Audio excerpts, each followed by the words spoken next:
December 10, 1944, the village of Lanzerath in Belgium. The frozen ground crackled under heavy combat boots as First Lieutenant Lyle Bock stood surveying the ridge that would soon serve as his platoon's last stand. At just 20 years old, he carried the weight of command that most men twice his age would struggle to bear. Snow covered the fields stretching toward the German border, and the magnitude of what lay ahead pressed down on him like a physical force. His intelligence and reconnaissance platoon, pulled from the 394th Infantry Regiment, had just received orders that would place 18 men between Nazi Germany's final desperate push and the road to victory. Within 6 days, their actions would stall an entire SS Panzer division for hours on end, fundamentally reshaping the timeline of Hitler's winter offensive and contributing to the ultimate collapse of the Battle of the Bulge. Bock had grown up in a different America. St. Louis during the Great Depression had taught him hardship from childhood. His family moved constantly, living in cramped homes without electricity, without running water, without much hope. When he was 14, watching his family struggle, he walked into a National Guard recruitment office and enlisted. Nobody questioned his age.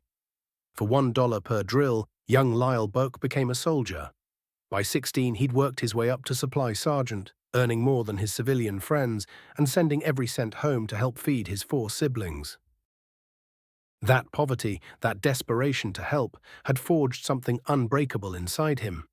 When the 35th Infantry Division was activated for federal service in December 1940, Bock participated in the legendary Louisiana maneuvers of 1941.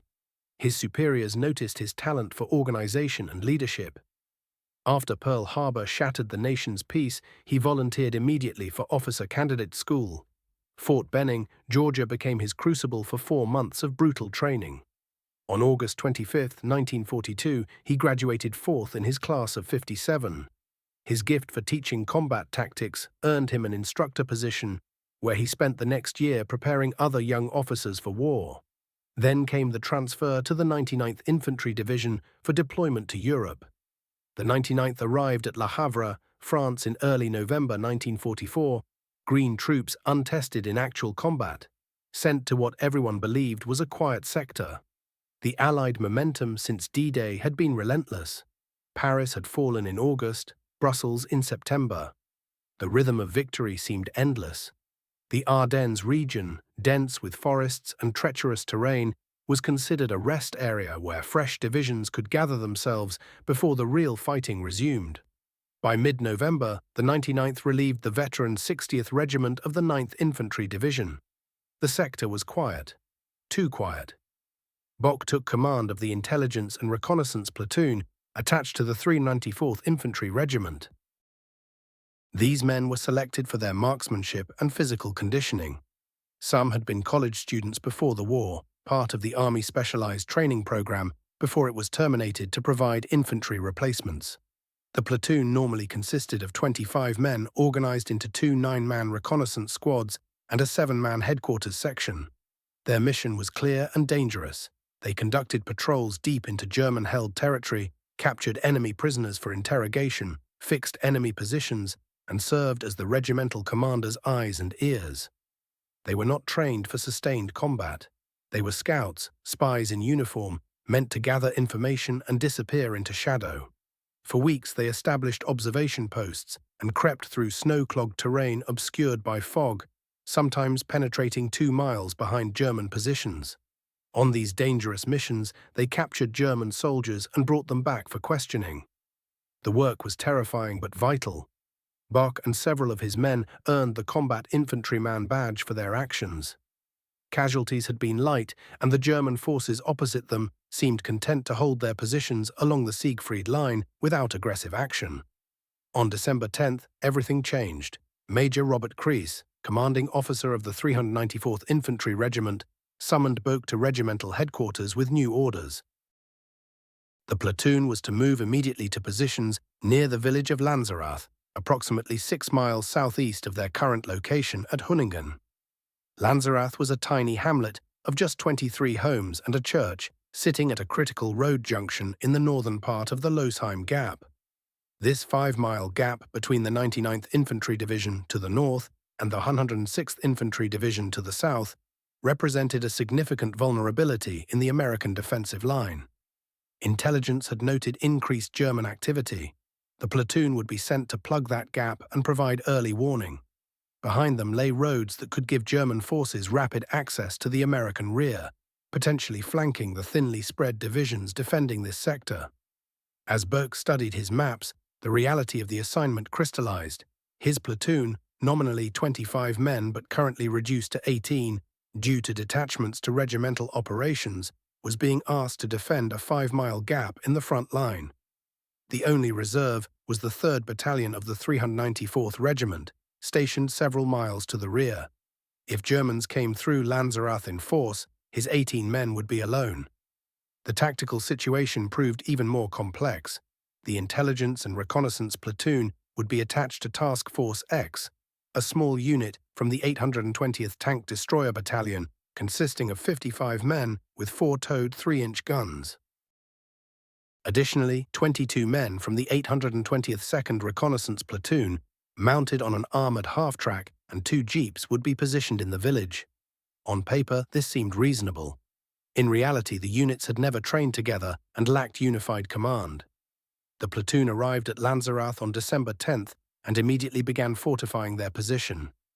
Boak selected a ridgeline northwest of the village, a wooded crest that overlooked gently sloping fields leading down to the road connecting Lanzerath to the east. The position offered excellent fields of fire across open ground. The men dug foxholes along the woodline, spacing them to provide interlocking fire. Each position was carefully concealed with camouflage and overhead cover for protection against artillery. Recent snow provided additional concealment, making their foxholes nearly invisible from the field below. They positioned their weapons with calculated precision.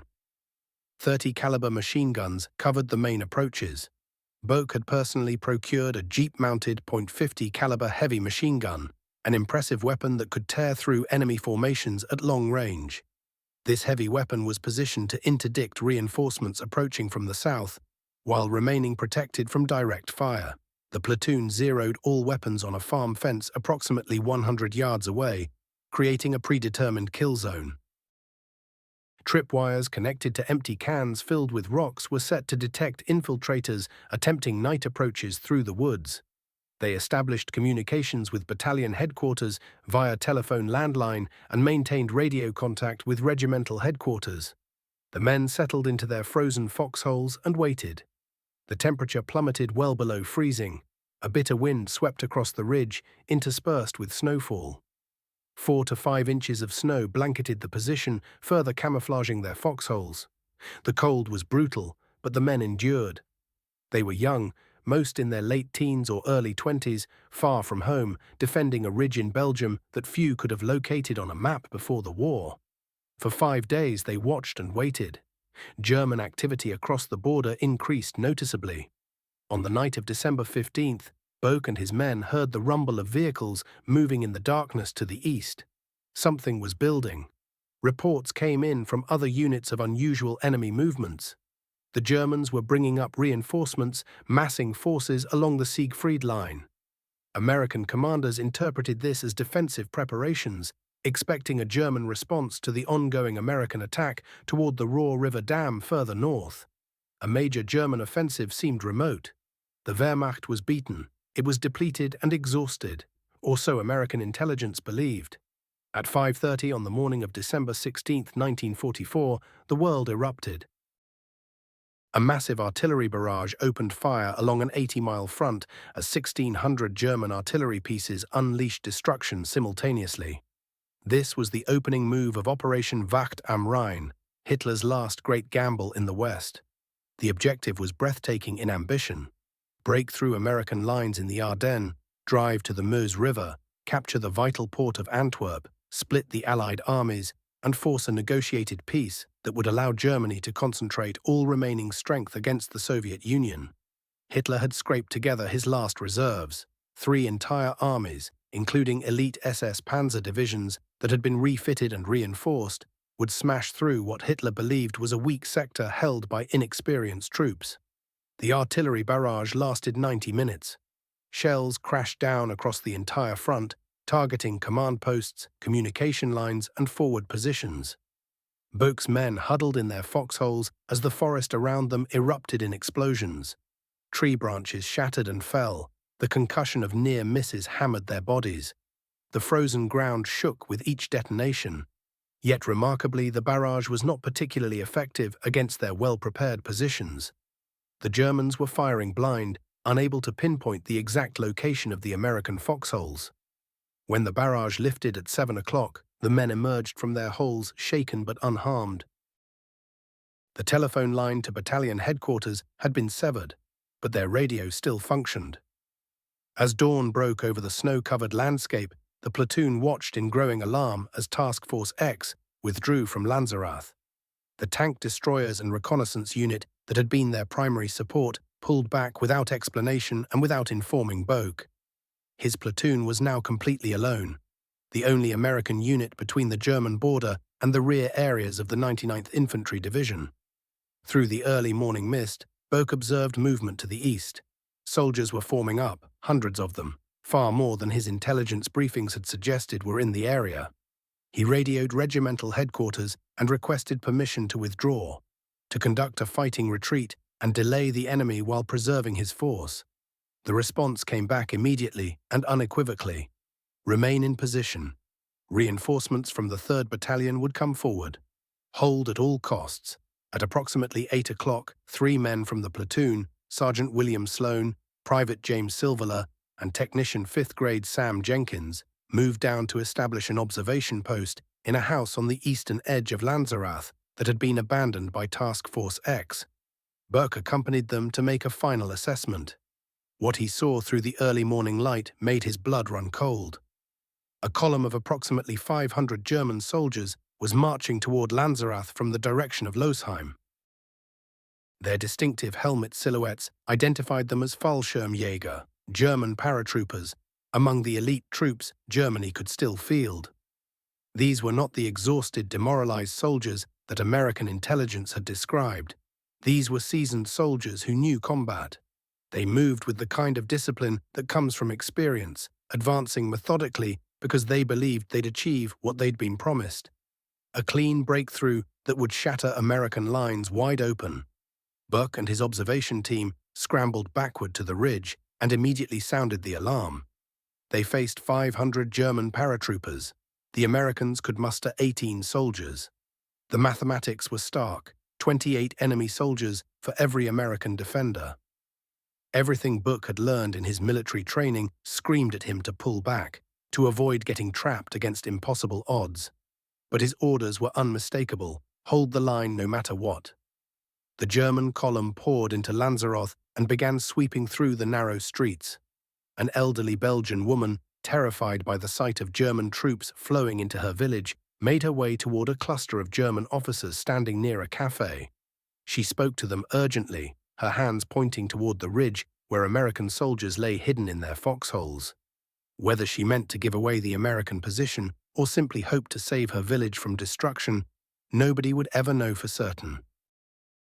What mattered was that the information reached the German commander. He wasted no time reorganizing his forces and preparing them for an assault on the American position. Around 10 o'clock that morning, the first wave of German paratroopers emerged from Lanzaroth and began climbing the snow-covered slope toward the American foxholes. They advanced in perfect military formation, spread out across the field with weapons held ready. The winter sun bounced off the fresh snow, turning the slope into a glittering white expanse. The Germans could make out the wood line clearly, but they had no way of knowing exactly where the Americans were positioned. They climbed confidently, expecting minimal resistance or possibly none at all. Book watched their approach, timing his moment with a hunter's patience. His men remained motionless in their positions, weapons trained on the fence line they'd carefully zeroed in days earlier. The Germans crossed the fence and kept advancing. 100 yards, 90 yards, 80 yards. When they reached approximately 75 yards, Book gave the order that would spark one of the most extraordinary defensive stands in American military history. The American position erupted into chaos. 2.30 caliber machine guns opened fire simultaneously, their overlapping arcs of fire creating an impenetrable curtain of bullets across the snowy slope. M1 rifles cracked with lethal precision as skilled marksmen picked out individual targets. The devastation was instantaneous. German paratroopers crumpled in groups, cut down by the concentrated and disciplined gunfire. The wooden fence they'd crossed moments before became a death trap. Men tried sheltering behind it, but wood offered no defense against rifle rounds. A 50-caliber machine gun joined the violent symphony. Its massive slugs could punch through multiple bodies. The weapon's distinctive roar rolled across the valley like canvas being violently torn. Within minutes, the first German assault collapsed. Survivors fled back toward Lanzarote, leaving dozens of dead and wounded sprawled across the white snow. The Americans hadn't taken a single casualty. The ambush had been total. The German battalion commander, surveying his mounting losses and reassessing the position that had just devastated his attack wave, concluded he must be facing a much larger American unit, possibly an entire company equipped with heavy weapons. He decided another attempt was necessary, but this time with more firepower. Artillery and mortar fire began raining down on the American position as the Germans prepared their next assault. At approximately noon, the second wave arrived.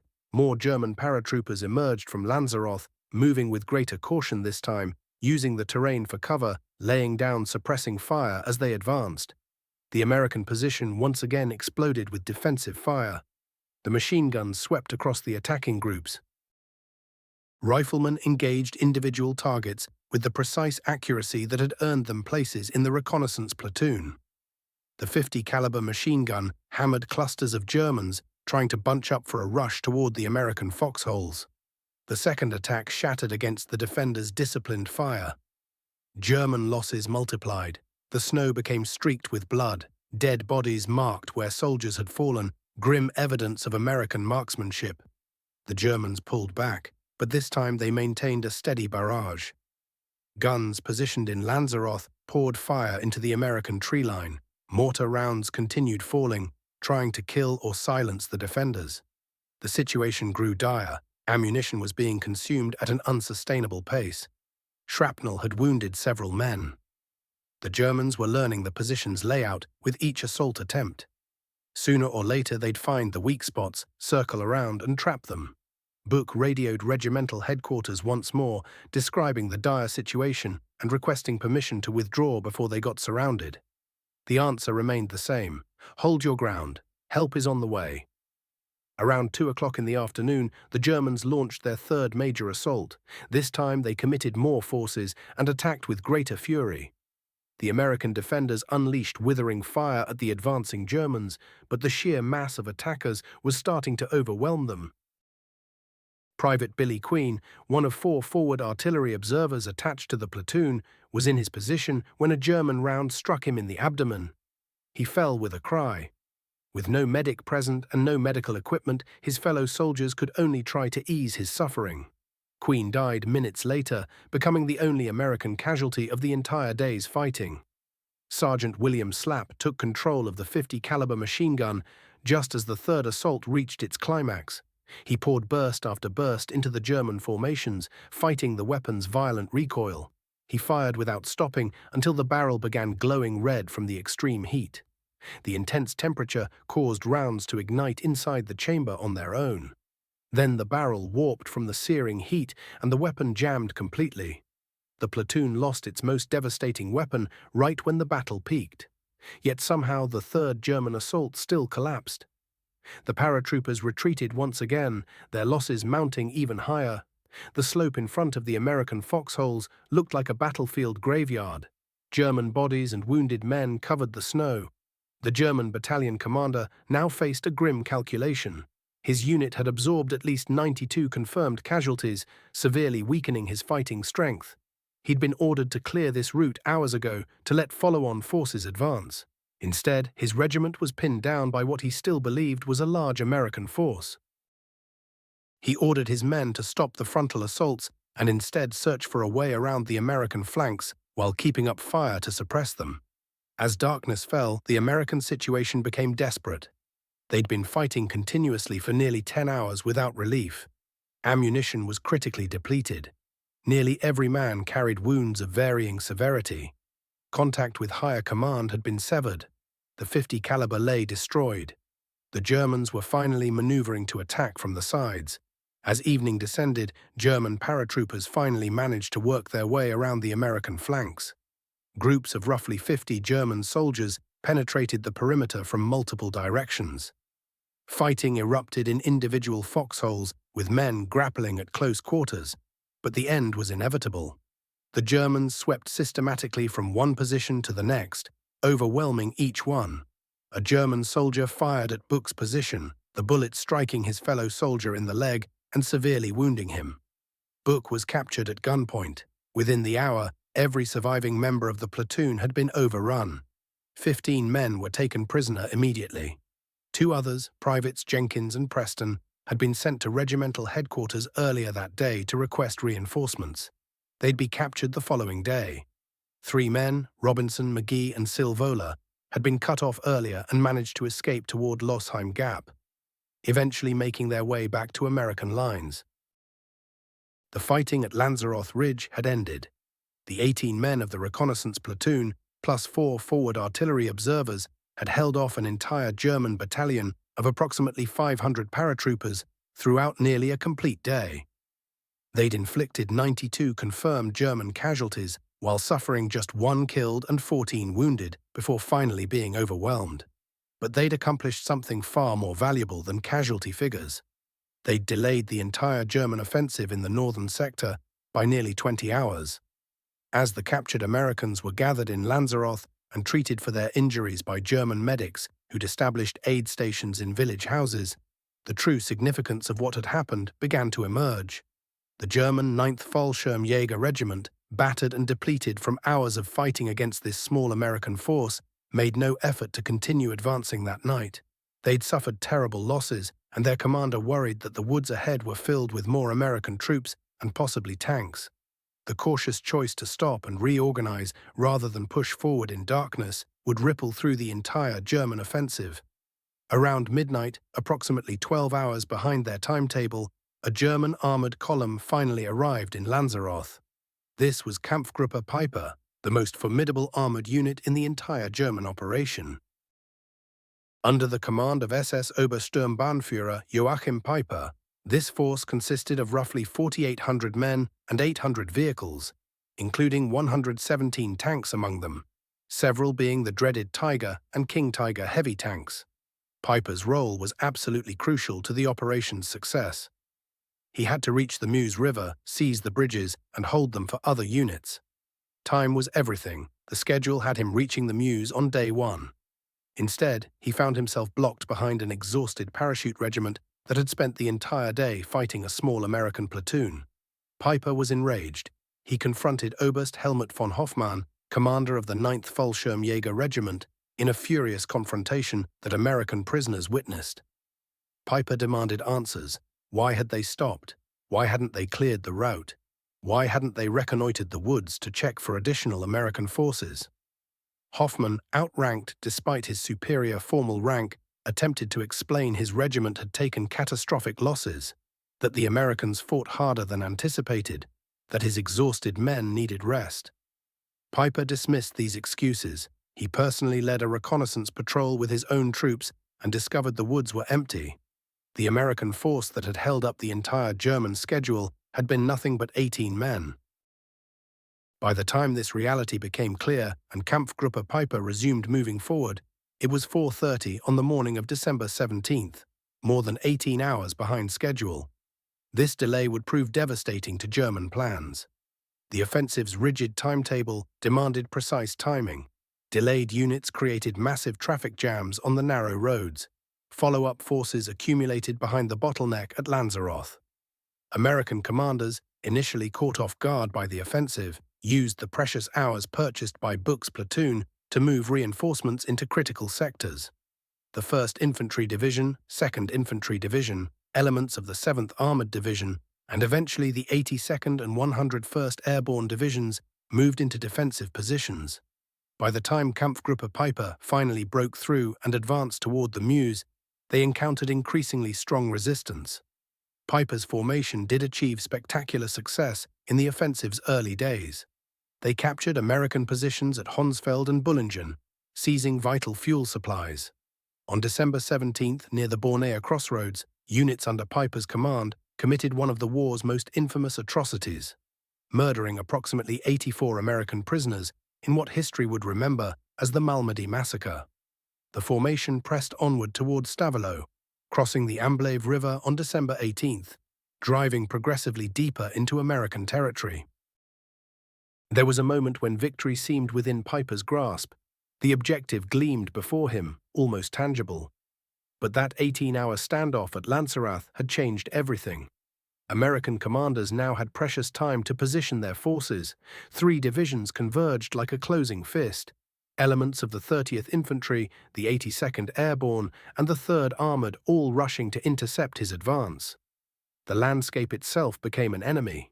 Destroyed bridges forced constant detours, eating away at the schedule with every mile. American tank destroyers materialized from unexpected positions, striking German columns with devastating accuracy. Then the weather broke. The fighter bombers that had been grounded since December 16th returned to the skies, hungry for targets. German armor, exposed and vulnerable, became prey beneath their relentless assault. By December 22nd, the reality was undeniable. Comfort Group found itself trapped in the small town of Luglaise. Supplies had run dry, the fuel tanks were nearly empty, the ammunition was almost gone. What had begun as a formidable force, 4,800 men and 117 tanks, had been reduced to something unrecognizable. Roughly 800 men remained, not a single tank was still operational. The mighty Spearhead had become a desperate remnant. On the night of December 23rd, the order came down. Piper gathered his remaining soldiers and made the devastating choice. Abandon everything, the vehicles, the equipment, all of it would stay behind. They would have to escape on foot, moving back toward German-held territory through the frozen darkness. Over 100 vehicles remained in Luglaise, rusting monuments to ambition. Among them sat 6 King Tiger tanks, the pride of German armor, now useless metal shells. The grand strategy had collapsed. The breakthrough that was supposed to reach Antwerp, that was supposed to change everything, had fallen short of even halfway. The Meuse River, the target they couldn't abandon, remained unreached. A timetable shattered, all because of 18 men on a frozen ridge during that first crucial day. Meanwhile, those captured from the intelligence platoon faced their own ordeal entirely. Those who could walk were forced eastward, marched back toward Germany through biting cold. The seriously wounded were left behind in German field hospitals, their fates uncertain. After 2 days of brutal marching through frozen landscape, the prisoners reached the village of Junkerat. There, they were loaded into railroad cattle cars like cargo. The journey became a nightmare. Crammed together, 72 bodies pressed into a single car meant for animals. No food, no water. Days stretched into an endless blur of suffering and despair. By Christmas Day, 7 men had already died. The survivors clung to life with whatever strength remained. Eventually, the train reached its destination. Hospitals in Frankfurt and Hanover offered treatment for the worst wounds. Though recovery seemed like a distant dream, from there came transfer to POW camps. 5 months stretched ahead, 5 months of captivity, disease, uncertainty, and loss. Not until April 1945, when Allied forces finally liberated the camps, would these men taste freedom again. Lieutenant Buch looked back on December 16th and saw only failure. His unit had been overwhelmed, his men had fallen, most of them wounded. Every single one had been captured. The mission to hold the position had ended with the position lost. He couldn't have known then what would later become clear, that his platoon had accomplished something far beyond simply defending ground. The chaos of those opening days swallowed their achievement. Communications broke down. American commanders had no knowledge of what this small unit had achieved. The platoon's actions vanished into the confusion of the greater battle. When liberation finally came and prisoners returned home, most wanted nothing more than peace and quiet. They carried wounds, physical and invisible. Months in disease-ridden camps had hollowed them out. Recognition was the last thing they sought. It was only gradually, year after year, that the true significance began to emerge. Historians dug through German records. The after-action reports told a story that commanders had missed in the moment. That 18-hour delay caused by resistance at Lanzerath had fundamentally disrupted everything. The 6th Panzer Army's entire schedule had been thrown off. German commanders had assigned the 12th SS Panzer Division, reinforced with additional units, the task of defeating the 99th Infantry Division. Days stretched into more than 10. Intense fighting continued relentlessly. Yet the 12th SS Panzer Division could never dislodge American forces from Elsenborn Ridge, where the 99th and 2nd Infantry Divisions had dug in their heels. This northern shoulder became the German offensive's critical weakness. Had that initial breakthrough come on time, had Piper's group reached the Meuse on schedule, German armor might have overrun the massive American supply depots near Liège. The entire battle's outcome could have shifted. Instead, the delay gave American commanders time, the precious commodity Piper lacked. Slowly, the men began to understand what they had done. In June 1966, something arrived at Buch's home. A Silver Star Medal. No ceremony, no explanation. Neighbors didn't know about it. The award seemed to come from nowhere. Yet something troubled him deeply. None of his other men had received recognition. That inequity ate at him. Not long after, a historian conducting research reached out. John S.D. Eisenhower was writing a book. The Bitter Woods would tell the platoon's story in detail. Eisenhower, who would later serve as ambassador to Belgium, became invested in their story. He extended an invitation. In December 1969, the surviving veterans traveled to the village of Lanzerath to see the place where it all happened. The Belgians had rebuilt their village after the war. They welcomed these American soldiers with gratitude and respect. The welcome meant everything to men who had carried shame for so long. But the weight of memory also carried personal tragedy. William James, whose real name was Sakanikas, had endured operation after operation trying to repair combat wounds that refused to heal. 37 surgical procedures couldn't restore what had been shattered. Those wounds ultimately claimed his life on June 22, 1977, years after the battle had ended. His story reached columnist Jack Anderson. The journalist launched a campaign to have James posthumously awarded the Medal of Honor. For the first time, the platoon's actions received national attention. Congressional hearings examined whether these men deserved greater recognition. The recommendation came back: yes, James should receive the Medal of Honor. Remarkably, Congress responded by passing Public Law 96-145. President Jimmy Carter signed it on December 14, 1979. This law specifically waived normal time restrictions, created solely for members of the 394th Infantry Regiment's Intelligence and Reconnaissance Platoon. The Army and Air Force agreed, but the Marine Corps objected. Their role in the approval process gave them veto power. They determined that James hadn't demonstrated sufficient intrepidity for the nation's highest decoration. The decision remains controversial, questioned and debated by historians and veterans alike. Yet the congressional attention sparked something else. A comprehensive review of the platoon's entire action unfolded. 36 years after that frozen ridge, after all those decades of believing they had failed, the recognition finally arrived. On October 26, 1981, a ceremony took place at Fort Myer, Virginia. Secretary of the Army John O. Marsh hosted the event. 14 of the original 18 soldiers were present, a remarkable gathering of survivors. The decorations reflected the scope of what they'd accomplished. 4 men, including Lieutenant Buck, received the Distinguished Service Cross, the second highest award for valor. 5 members received the Silver Star, 9 more received the Bronze Star with the V device for valor, and the entire platoon received the Presidential Unit Citation, a collective honor recognizing them as a unit. These honors made them extraordinary. The Intelligence and Reconnaissance Platoon of the 394th Infantry Regiment became the most decorated American platoon of its size for any single action in the entire Second World War. Buck, now a successful chiropractor, stood before those gathered and spoke with emotion about his men and their sacrifice. He made certain they understood who the true heroes were, those who had fought beside him, particularly Billy Queen, who had given his life, and William James, whose wounds had pursued him to the grave. The recognition transformed how these men understood their own history. For nearly 40 years, they had carried the conviction that they had failed, that their capture meant defeat. Now they grasped the truth. Their desperate stand had contributed materially to Allied victory. The frozen ridge had mattered more than anyone could have imagined. On May 12, 2005, the Belgian government unveiled a monument at the ridge site.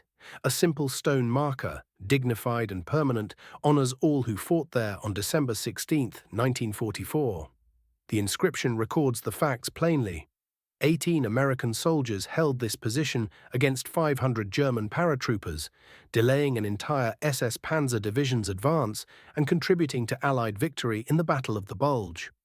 The stone has become a destination for historians and families seeking to understand this moment. Each year on December 16th, ceremonies gather at the ridge to remember. Belgian schoolchildren learn the story. It has woven itself into local heritage. Lyle Buck lived to witness all of this recognition unfold. He married and built a family. His career as a chiropractor flourished from 1949 until his retirement in 1997. For decades he said little about the war, keeping the memories private. Only late in life did he begin sharing his experiences with researchers and historians. He maintained bonds with his surviving men, attending reunions and memorial services together. When fellow platoon members died, Buck would speak at their funerals, honoring their courage and sacrifice. He spent years writing letters, testifying before Congress, advocating relentlessly for recognition, not for himself, but for his men. The decorations that finally came in 1981 represented the culmination of that persistent fight. On December 2, 2016, Buck died of pneumonia. He was 92 years old, just days before his 93rd birthday. He was the last surviving officer of the platoon. His passing received notice in military publications and newspapers across the country. The New York Times published a substantial obituary acknowledging his role in one of World War II's most remarkable defensive stands. Veterans organizations held memorial services. Members of the 99th Infantry Division gathered to honor him. Military honors attended his burial. The eulogies spoke of his final decades spent ensuring his men received recognition while directing all credit toward those who had served under his command, never seeking the spotlight for himself, always putting his soldiers first.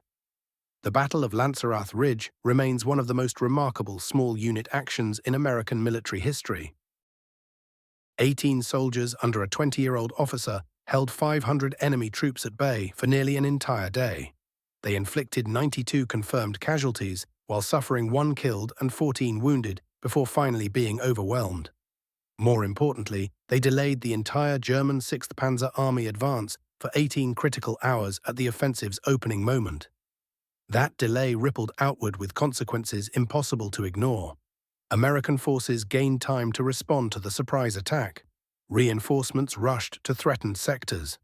Defensive lines took shape that would ultimately contain the German breakthrough. The mathematics were straightforward. The German offensive depended on rigid timing. Comfort Group, the assault's spearhead, was supposed to cross the Meuse on December 16th. Instead, they found themselves delayed behind a parachute regiment that spent an entire day fighting what they believed was a large American force. It was actually 18 men. When Piper finally advanced on December 17th, he was 18 hours behind schedule. That lost time never came back. American reinforcements reached blocking positions before he could break through. The fuel he desperately needed was destroyed by American forces who had time to react. Bridges he required were blown by engineers who had time to prepare. Air support eventually decimated his battle group because of the delay. Every hour the platoon held gave American commanders time to respond. The 1st Infantry Division moved into position. The 2nd Infantry Division established defenses on Elsenborn Ridge. The 7th Armored Division reached Saint-Vite. The 82nd and 101st Airborne Divisions deployed to Verviers and Bastogne. All these critical movements, the ones that contained the German breakthrough, happened because of time purchased by a small group of men on a frozen ridge. Military historians have calculated scenarios. If Piper's schedule had held, If Comfort Group had reached the Meuse on time, the Battle of the Bulge's outcome might have been dramatically different. Allied victory would still likely have occurred, but at terrible cost in casualties and time. The platoon story endures because it embodies fundamental military virtues. 18 young men, vastly outnumbered by overwhelming odds, chose to stand and fight. They followed orders to hold their position, even when those orders seemed impossible. They fought with skill and courage through an entire day of battle, inflicting disproportionate casualties on a numerically superior enemy. They maintained unit cohesion and discipline under extreme pressure. When finally overwhelmed, they surrendered with honor, having accomplished far more than anyone had a right to expect. Their stand demonstrates something profound about military history: that small units in the right place at the right moment can produce strategic effects that far exceed their size. The action also illustrates the critical importance of small unit leadership. Bulge was only 20 years old, one of the army's youngest officers, commanding men often older than himself. Yet his leadership throughout the battle was exemplary. He positioned his unit wisely, maximizing terrain advantage. He maintained fire discipline, waiting for the perfect moment to unleash the ambush. He directed fire effectively, ensuring weapons supported each other in coordinated fashion. He communicated with higher headquarters, providing accurate intelligence about the situation's reality. When ordered to hold despite impossible odds, he transmitted that order to his men with conviction. His personal courage, while moving between positions during battle, encouraged his soldiers to hold their ground. Even when wounded and captured, his first concern remained for his men. The soldiers in that platoon were just as extraordinary as their leader. They were sharpshooters of exceptional ability, hand-picked for reconnaissance and intelligence work because of their outstanding marksmanship and tactical skills. When fighting erupted, their training revealed itself in every action they took. Every volley from their machine guns found its mark. Every rifle shot was deliberate and counted. There was no wild spraying of bullets, no wasted ammunition. They held their ground through relentless artillery bombardment, through their own wounds, through watching Billy Queen fall beside them, through the crushing knowledge that they faced overwhelming numbers with no relief coming from anywhere. The fortitude and bravery they displayed defied explanation. Most of these were not seasoned fighters. The 99th Infantry Division had only recently arrived in Europe and had never faced enemy fire until this moment. Yet when the test came, these young soldiers performed with the discipline of veterans. The German forces arrayed against them were no less formidable. The 9th and 3rd Fallschirmjäger divisions consisted of German paratroopers, considered elite even among Germany's fighting forces. These men had seen combat in previous operations. They outnumbered the Americans by roughly 28-1. Artillery and mortars supported their assault. By all rights, their opening attack should have swept the American position away completely. The fact that it did not, that American soldiers kept them at bay for nearly a full day, reveals both how skillfully those defenders fought and how much strength a well-prepared position gives troops who maintain discipline. The Germans displayed their own courage by pressing forward even as their losses mounted. Their commander demonstrated sound tactical judgment when he eventually shifted from pointless frontal charges toward attempting to turn the American flanks. Yet victory came at such cost that the German unit ceased to exist as any kind of effective fighting force. This battle also laid bare how the confusion of combat obscured reality from those making decisions. American leadership had no way to know what Bulge's platoon was doing up there because all lines of communication had been severed. The men fought completely cut off, unaware that their stubborn resistance was producing effects far beyond anything they could have imagined. When they were finally overrun and taken prisoner, Lieutenant Bulge himself thought he had let everyone down. The order had been simple: hold this position. The position had fallen. That sense of defeat weighed on him for decades afterward. Meanwhile, the Germans directing the assault were working with equally flawed information. The battalion commander genuinely believed he was attacking a much larger force, perhaps an entire company equipped with heavy weapons. That mistaken assessment led him to exercise caution and ultimately to cease his advance once darkness fell. German commanders at higher levels simply could not understand why their schedule was falling apart on the opening day of the offensive. Only much later, when historians gathered documents and testimonies from both armies, did the complete story become clear. The German soldiers who took Buch's men prisoner treated them in accordance with the Geneva Conventions. Medics established aid stations in the homes of Lanzerath and provided care for the wounded before marching them into captivity.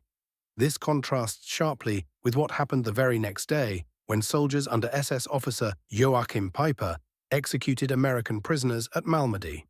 Not all German units committed atrocities, and this distinction matters. War crimes reflected the specific character and leadership of individual commanders, not universal German military practice. The paratroopers who captured Buch's men were professional soldiers who adhered to the rules of engagement. Peiper's SS troops, by comparison, perpetrated one of the war's most horrifying war crimes. The journey into captivity proved absolutely brutal. Prisoners were crammed into cattle cars, no food, no water, watching comrades die from exposure and thirst, confined for months in camps where disease ran unchecked and starvation was constant. The men deteriorated physically and mentally under conditions of unspeakable hardship. When April 1945 finally arrived and liberation came, these survivors had been reduced to skeletal frames, racked by illness, carrying psychological scars that would never fully heal. William James underwent repeated surgeries trying to repair combat wounds, complicated by his time as a prisoner. Infections and complications from those injuries eventually claimed his life. Every man carried the marks of their sacrifice, visible and invisible, for decades to come. The years passed before these soldiers received proper recognition for what they had accomplished, highlighting a serious flaw in how the military honors exceptional valor. The fog of war that swallowed the early days of the Bulge meant countless brave deeds went unrecognized. When units got overrun or captured, their achievements often disappeared into that same fog. 36 years elapsed before this platoon finally received the recognition they had earned on that December day. It took persistent determination from Lieutenant Buch, journalistic coverage from reporters like Jack Anderson, hearings in Congress, and ultimately a special legislative act to secure the decorations these men deserved. How many other stories simply vanished, never documented, never acknowledged, erased from the historical record? The Battle of Lanzerath Ridge has since inspired numerous books, articles, and documentaries. Alex Kershaw's work, The Longest Winter, provided the most thorough examination of this engagement and introduced the story to a much larger audience. That book became a bestseller, bringing the tale of 18 soldiers who altered history to new generations of readers. Military academies now use this battle to instruct officer candidates in leadership, small unit tactics, and how individual actions ripple outward to influence larger campaigns. Historians continue to analyze the defensive tactics employed here as examples of textbook execution. The principles demonstrated remain timeless. Well-trained soldiers capable of independent action when communications fail. Junior officers empowered to make tactical decisions without constant direction from above. Fortified positions manned by disciplined troops. The deadly effectiveness of accurate rifle and machine gun fire combined with skillful use of terrain. The resolve required to stand firm when vastly outnumbered. These lessons transcend particular periods or technology. They held true in 1944, and they hold true now. Contemporary military doctrine emphasizes pushing decision-making authority downward, developing junior leadership, and empowering small unit commanders. Lanzerath demonstrates precisely why these doctrines work. Yet beyond the military lessons lies a deeper human story.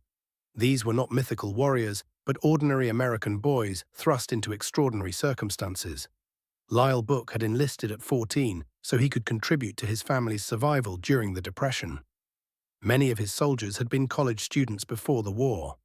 They came from farms and factories, cities and small towns, all across America, brought together by conscription and national need. When their moment arrived, they performed magnificently, not because they were somehow superhuman, but because they had trained hard, received solid leadership, and carried devotion to their mission and to each other. Combat bonds form among the strongest connections people ever experience. These platoon members remained bound to one another throughout their lives, attending reunions, exchanging letters, standing beside each other through whatever came after. The Belgians who lived through that battle and witnessed what these Americans sacrificed for their country never forgot. Decades afterward, villagers maintained relationships with the soldiers, sending letters, arranging visits, keeping the memory alive and honored. When the monument was unveiled in 2005, 3 generations of Belgian families gathered to meet and greet the men who had fought for their liberation. This enduring connection between liberators and liberated stands as one of World War II's great legacies. Those Americans who landed in Europe came not as conquerors seeking territory and plunder, but as liberators determined to free people from tyranny. The grateful people they freed never ceased remembering and celebrating that sacrifice. History teaches us that wars are not won solely by massive battles or celebrated generals. Victory emerges from the cumulative effect of 10,000 smaller actions, many by obscure units destined to remain forever unknown. 18 soldiers defending a ridge through one long day, a squad holding a bridge for 60 minutes, a platoon standing across country roads through a single night. Each small action, multiplied across an entire theater, shapes the ultimate outcome. Most soldiers involved in these engagements never understand the strategic importance of what they do. They simply execute their orders, stand by their friends, and perform their duties. Through doing so, they altered the course of history. Lieutenant Book and his men never aspired to fame or recognition. They received orders to hold an impossible position, and they did everything within human capability to accomplish that mission. They remained in place until enemy numbers simply overwhelmed them. In that defeat, they achieved something remarkable. 92 German soldiers killed or wounded. 18 hours of delay imposed upon the enemy timetable. One of the most significant small unit defensive actions in all of American military history. They demonstrated that competence, courage, and junior leadership at the tactical level generate effects that resonate across entire campaigns. They proved that ordinary Americans, when properly trained and capably led, accomplish feats that seem impossible. They showed that even faced with defeat, even imprisoned as captives, even by conventional military standards having failed to hold ground, a unit can achieve ultimate victory by contributing meaningfully to the larger strategic triumph. Years accumulate, and the veterans who survived World War II gradually pass from us. Preserving and sharing their testimonies becomes ever more vital. Lanzerath Ridge transcends mere military history. It is fundamentally a story about human courage, about young men who chose to stand when retreat seemed smarter, who chose to fight when surrender offered safety, who endured imprisonment and suffering with grace and dignity. It deserves retelling to every generation so they comprehend what freedom costs, what victory demands, what debt exists toward those who sacrificed everything. Each December 16th, people gather at the monument on that ridge. Wreaths are placed, tributes are offered, names are spoken aloud. Young Belgian students learn what transpired there so many decades ago. American veterans and soldiers come to honor the fallen. Remembrance ceremonies continue year after year, ensuring the memory persists, ensuring the sacrifice endures. So long as we remember what 18 American soldiers accomplished during that frozen December day in 1944, their spirit lives. They purchased time through their determination. They set back an enemy advance through their skill. They preserved their nation's character through sacrifice. They represented everything finest about American military tradition. The intelligence and reconnaissance platoon of the 394th Infantry Regiment reminds us that history turns on individual choices and actions. 18 men influenced the trajectory of a major battle. Their delay of the German timetable contributed directly to ultimate Allied success during the Bulge. That victory shortened the war, spared countless lives, and ensured Western Europe remained free. The connection stretches straight from their positions on that Belgian ridge to the world we inhabit now. We inherit the benefits of their bravery. We possess freedom because they were willing to make their stand. We enjoy peace because they accepted the risk of combat. Repaying such a debt seems impossible, yet we honor it by keeping their story alive, by teaching it to our children, by preserving their names and accomplishments from obscurity. First Lieutenant Lyle Book and his reconnaissance platoon did not fall short on that December day in 1944. They triumphed in ways that mattered most. They held terrain they were assigned to defend for as long as any soldiers conceivably could have managed. They inflicted losses far exceeding what their numbers should have allowed. They slowed a massive German offensive precisely when every hour counted most. They demonstrated that Americans, though dramatically outnumbered, though abandoned and isolated, though confronting the finest soldiers Germany possessed, would hold their ground with competence and valor. Their accomplishments merit recognition alongside history's most celebrated battles and most renowned military figures. They were everyday men who performed extraordinary deeds when their country needed it most. That definition captures the essence of heroism. That constitutes the true legacy of Lanzerath Ridge.